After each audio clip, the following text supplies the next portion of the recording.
Assalamualaikum warahmatullahi wabarakatuh. Bertemu lagi dengan Sis Jowo.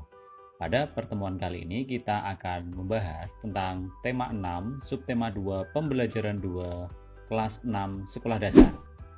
Baik anak-anakku, sebelum kita mulai pembelajaran pada pertemuan kali ini, marilah kita berdoa. Berdoa, mulai. Berdoa selesai, semoga kita diberi kelancaran dan ilmu yang bermanfaat. Namun sebelumnya, jangan lupa selalu kita patuhi protokol kesehatan dengan gerakan 3M.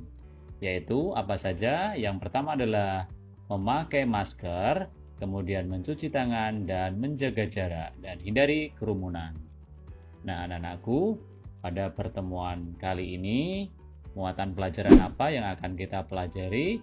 Muatan pelajaran yang akan kita pelajari pada pertemuan kali ini adalah Bahasa Indonesia, SBDP, dan IPA. Anak-anakku juga bisa membuka buku tema kalian masing-masing. Adapun tujuan pembelajaran yang akan kita pelajari adalah sebagai berikut. Nah, baik, kita akan menuju pembelajaran.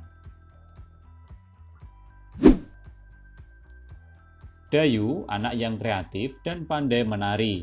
Dayu sering tampil menari di acara pentas seni baik di sekolah maupun di lingkungan tempat tinggalnya. Kali ini Dayu akan mengikuti lomba tari dalam rangka memperingati Hari Ulang Tahun Republik Indonesia. Dayu akan menarikan tari tunggal bertema kepahlawanan. Apakah yang dimaksud dengan tari tunggal? Mari kita simak teks. Ragam tarian di Indonesia. Indonesia kaya akan budaya, diantaranya karya tari. Setiap daerah memiliki karya tari kreasi yang berbeda-beda.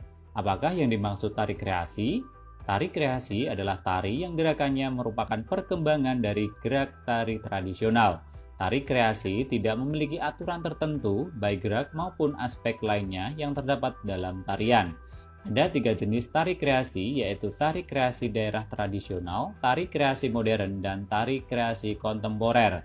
Tari kreasi daerah atau tradisional adalah tari yang mengalami perubahan dari tari tradisi, baik bentuk gerak ataupun aspek lainnya, tetapi tetap dalam konteks ciri khas dari daerah tersebut.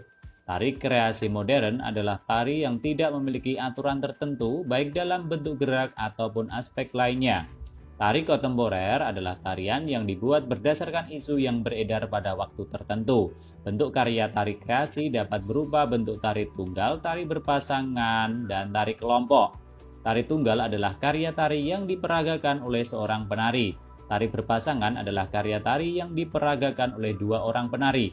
Adapun tari kelompok adalah karya tari yang diperagakan oleh lebih dari 2 penari.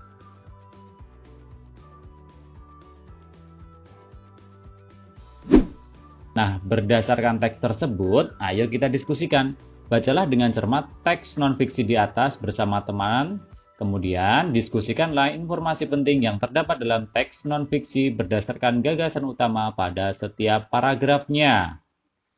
Baik, kita akan bahas gagasan utama setiap paragraf. Paragraf pertama yaitu pengertian tari kreasi, paragraf kedua jenis tari kreasi, dan paragraf ketiga bentuk karya tari kreasi.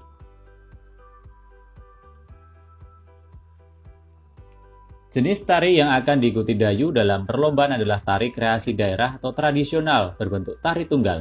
Tari yang akan disajikan Dayu dalam perlombaan adalah tari merak. Tari merak merupakan salah satu contoh jenis tari kreasi. Tari merak berasal dari daerah Pasundan, Jawa Barat. Tari merak menggambarkan ekspresi kehidupan burung merak. Tata cara dan gerak tari terinspirasi dari kehidupan merak yang diangkat ke pentas oleh seniman Sunda Raden Cece Sumantri. Berikut adalah gambar tarian merak. Selain tari merak, juga ada tari pendet dari Bali, tari kandangan dari Jawa Barat, tari kelana topeng dari Yogyakarta, dan tari remo dari Jawa Timur. Selain itu pun masih banyak tari di Indonesia yang diperagakan dalam bentuk tari tunggal. Kamu bisa mencari referensi lainnya, bisa dari buku, juga dari sumber internet. Silakan anak-anakku bisa mencarinya secara mandiri.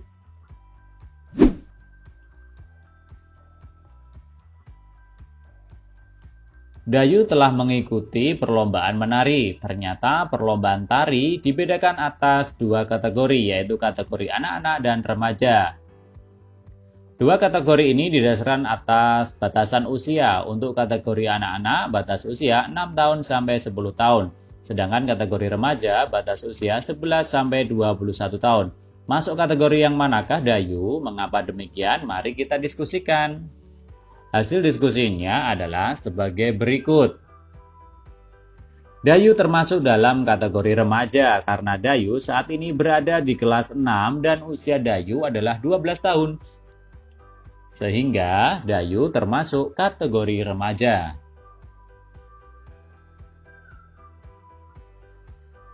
Nah, untuk nomor 2, pengelompokan usia anak-anak dan remaja merupakan bagian dari tahapan perkembangan manusia.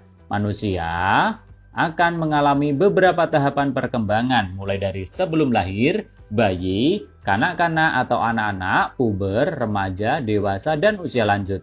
Kamu yang berusia 10-11 tahun termasuk masa awal pubertas. Bagaimanakah perbedaan masa kanak-kanak dan pubertas itu? Mari kita simak bersama-sama perbedaan masa kanak-kanak dan remaja bagi laki-laki dan perempuan. Ciri-ciri masa kanak-kanak bagi anak laki-laki dan ciri-ciri masa pubertas bagi anak laki-laki. Ciri masa kanak-kanak bagi anak laki-laki: belum tumbuh rambut halus di ketiak dan alat kelamin, suara belum membesar, belum tumbuh jakun, dan belum tumbuh kumis, jambang, dan janggut. Ciri pubertas pada anak laki-laki: tumbuh rambut halus di ketiak dan alat kelamin, suara membesar, tumbuh jakun, dan tumbuh kumis, jambang, dan janggut. Kemudian ciri-ciri masa kanak-kanak bagi anak perempuan dan ciri-ciri masa pubertas bagi anak perempuan.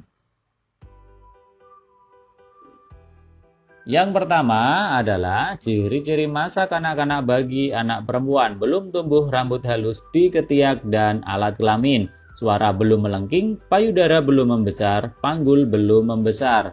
Sedangkan ciri pubertasnya adalah tumbuh rambut halus di ketiak dan alat kelamin, suara melengking, payudara membesar, dan panggul membesar.